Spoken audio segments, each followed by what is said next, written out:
नमस्कार, मैं हूं अजित बिसेन और आप देख रहे हैं एपी न्यूज। डिजिटल इंडिया के द्वार में क्या सिर्फ 8 दिनों के अंदर कोई ऐसा आंदोलन खड़ा हो सकता है जो देश की सबसे पुरानी और बड़ी राजनीतिक पार्टियों को सोशल मीडिया पर पीछे छोड़ दे? क्या इंटरनेट पर शुरू हुई एक मुहिम अब सियासी भूचाल में बदल रही है? और आखिर कौन है वो शख्स जिसने कॉकरोच जनता पार्टी नाम से पूरे सिस्टम में हलचल मचा दी है? आज की इस रिपोर्ट में हम आपको बताएंगे सीजेपी की पूरी कहानी, विवाद और उसके पीछे की सच्चाई। डिजिटल दुनिया में इन दिनों एक नाम तेजी से वायरल हो रहा है, कॉकरोच जनता पार्टी यानी सीजेपी। नाम अजीब है, लेकिन दावा उससे भी ज्यादा चौंकाने वाला। कहा जा रहा है कि महज 8 दिनों के भीतर इस संगठन ने सोशल मीडिया पर ऐसा तूफान खड़ा कर दिया कि इसके इंस्टाग्राम फॉलोअर्स की संख्या 2 करोड़ 20 लाख के पार पहुंच गई।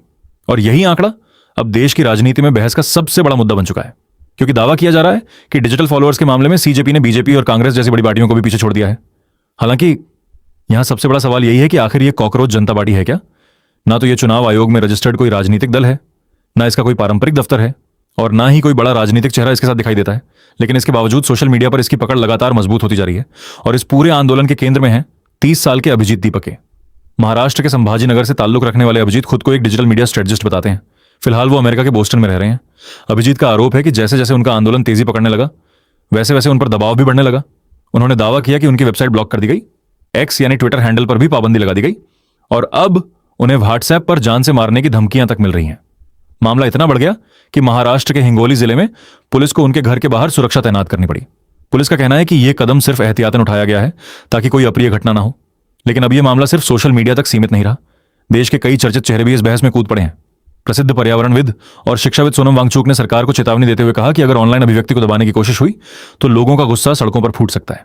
वहीं चुनावी रणनीतिकार प्रशांत किशोर ने भी इस पूरे घटनाक्रम को युवाओं की नाराजगी का संकेत बताया। उनका कहना है कि अगर करोड़ों लोग किसी डिजिटल आंदोलन से जुड़ रहे हैं तो इसका मतलब है कि देश का युवा वर्ग मौजूदा व्यवस्था से निराश है। अब सवाल यह उठता है कि क्या सीजेपी वास्तव में कोई नई राजनीतिक क्रांति है, या फिर यह सिर्फ सोशल मीडिया की एक वायरल लहर? क्या यह युवाओं की आवाज बनकर उभरेगी, या कुछ दिनों बाद इंटरनेट की भीड़ में गुम हो जाएगी? फिलहाल अमेरिका में बैठे अभिजीत दीपके ने अपने समर्थकों से शांति बनाए रखने की अपील की है। उन्होंने कहा है कि कोई भी जल्दबाजी या हिंसक कदम आंदोलन को नुकसान पहुंचा सकता है। लेकिन दूसरी तरफ समर्थकों ने सड़कों पर उतरने और बड़े विरोध प्रदर्शन की चेतावनी भी दे दी है। यानी आने वाले दिनों में यह डिजिटल लड़ाई और ज्यादा गर्मा सकती है। अब देखना होगा कि क्या कॉकरोच जनता पार्टी सिर्फ एक वायरल नाम बनकर रह जाएगी, या सच में देश की राजनीति में कोई बड़ा बदलाव लाएगी।